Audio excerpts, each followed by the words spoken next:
Hello there, welcome back to 0 to 60 Motoring once again. My name is Bill Tori and you're joining me from the inside of a 2016 Toyota Spade. I'm delivering this car to Mombasa and I'm now around 69 kilometers from Nairobi. Basically, I'm a few kilometers ahead of Emali town. You may be surprised why a delivery is being made to Mombasa and not from Mombasa to Nairobi. This is a local used car, of course it's slightly used, and sometimes when you are looking for a car, you should not be limiting yourself with the location. So sometimes when you are purchasing a local used car, you may think that the location where you buy it from, it is where it has been used originally, but that is no longer the case, because these days even dealers in Mombasa normally source their local used cars from Nairobi, and even those in Nairobi source their local used cars from Mombasa. So when you're purchasing a local used car, you should lay more emphasis on the condition of the car. So I'll use this delivery road trip to Mombasa to tell you a couple of things about this 2016 Toyota Spade. When you look at this car, it is not the most beautiful car out there. Or technically, when you're purchasing this car, aesthetics should not be on top of your priority list. This car is a box in shape, and the size of this car greatly contributes to the practicality. What do I mean by practicality?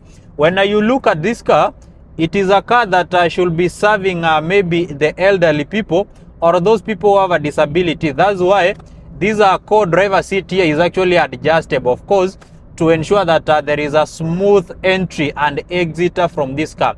And when you look at the headroom in this car, this headroom is better than what a Land Cruiser can give you, and of course miles ahead than what a Mercedes S-Class can give you. So technically this is a boxy car, of course, for accommodation. Let's start this review by looking at the pricing.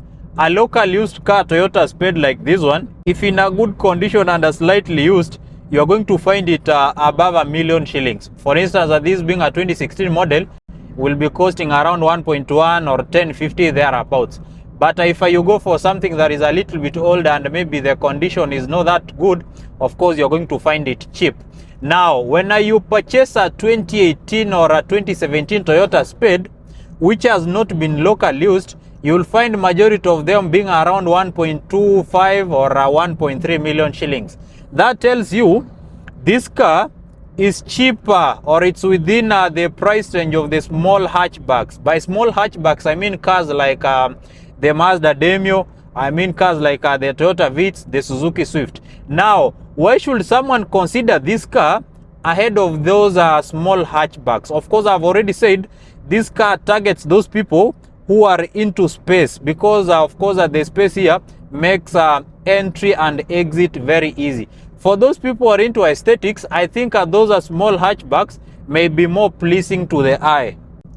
So when you look at the interior styling of this car, of course at its price range or a budget, I don't expect that a buyer should be prioritizing something like that looks maybe well appointed, or let's say premium, because these are budget car technically, because all over here you can see these are hard plastics, and of course the placement of the speedometer on this center of the dashboard is something I really don't like, especially when you have passengers on the back seats. They will always be trying to monitor your speeds. But then, because this is just a family car that should move you from point A to B, I think you should not be having any problem whatsoever, even if your passengers or occupants are monitoring your speed, because either way, this is not a fast car.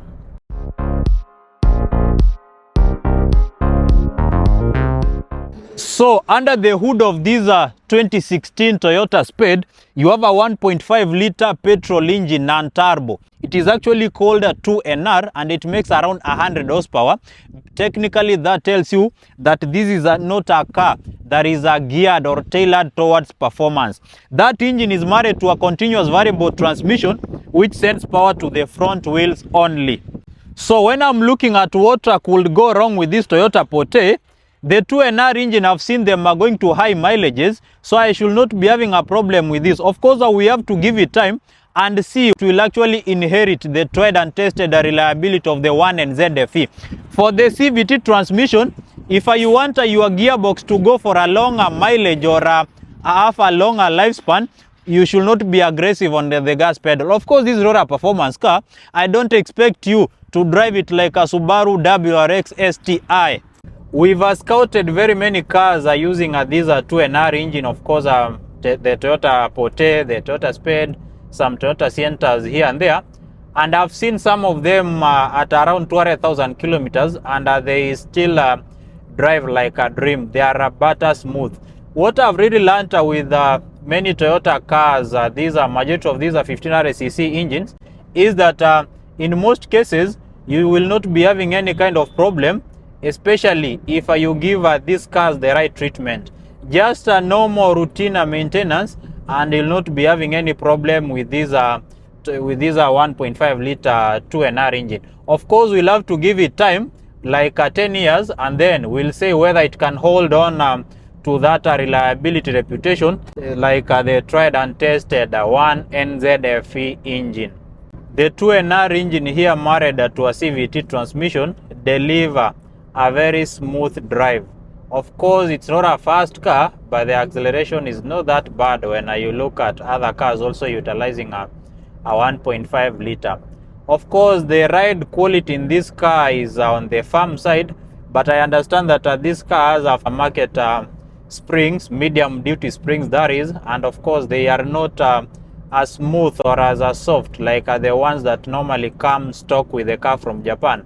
But sometimes when you are driving a car in Kenya, sometimes you may be forced to install those medium duty or sometimes heavy duty springs because of the terrains. There are normally those substandard bumps in the villages, which have been erected by people who don't know how bumps should be erected, so they may be destroying your car. So you will not be having an option rather than installing those medium duty springs, either that when you have a load, the car doesn't really dance on those bumps.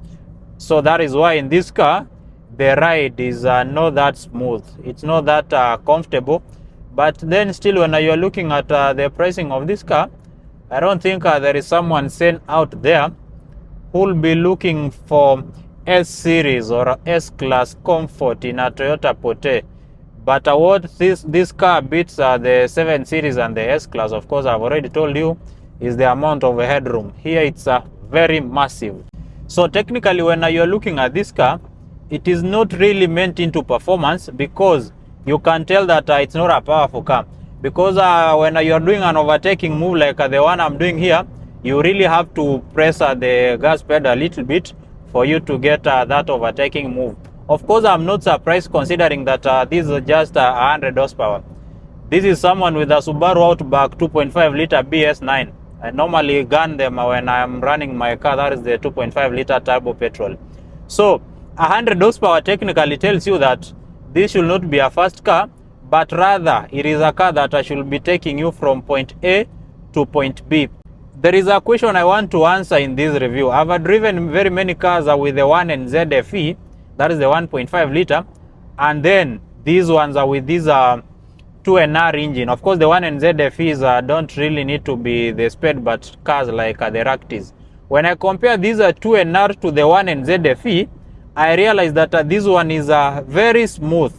It likes someone who's gentle, so it's very smooth.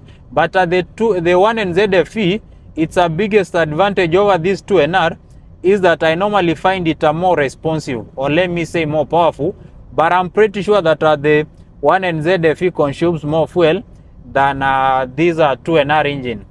This journey started in Westlands, Nairobi, of course through expressway to Mololongo, and then towards Mombasa Road.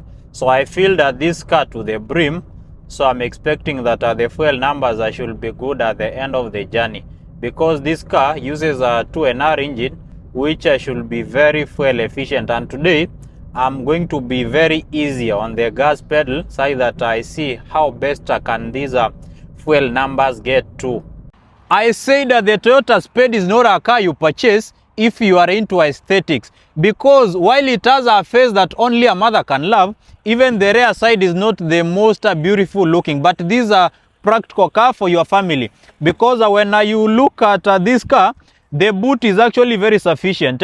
We have a cabbage here that we bought at Emali, taking it to Mombasa. Our these are tomatoes here and a bag here. Of course, you can see that the trunk space here is very decent, and considering that we have a spare wheel down here. So technically, it is not a car that is meant to tick that aesthetics box, but it is a car that should be practical at a budget. In terms of what could go wrong regarding the body, sometimes these are sliding doors can actually fail, and you'll have to repair them or use them in manual mode. But it's not a very big repair in terms of cost, so it should not be something that should be expensive. But when everything is working, entry into this car should be very easy when these sliding doors are working in a very good manner.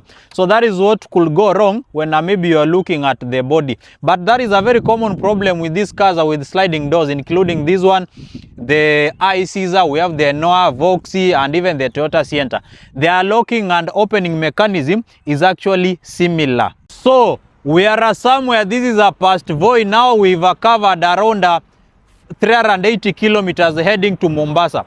So who should buy this Toyota Spade?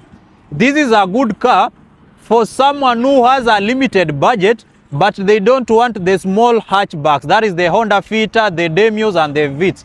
Because when you look at this car, it is a tall car, it is boxy, basically it is a practical car, and it's going to serve all those needs with ease. And for the elderly people or those who are disabled, this door opens to a wide angle, and it allows entry and exit into this car in a very easy manner. So you can tell if you have an elderly parent or you have someone who's disabled, they are going to be very comfortable in this Toyota Spade or even the Toyota Porte, which is like a twin to this car. So it is 6:40 p.m. That is dusk, and you can tell that darkness is setting in. We started this trip at around 12 p.m. and we now have around 100 kilometers to cover. So that is the end of this short review. Of course, I'll be showing you how the fuel numbers will be looking like when I complete this review and edit the video. Alright guys, bye for now. I'll see you on the next one on a 0 to 60 motoring.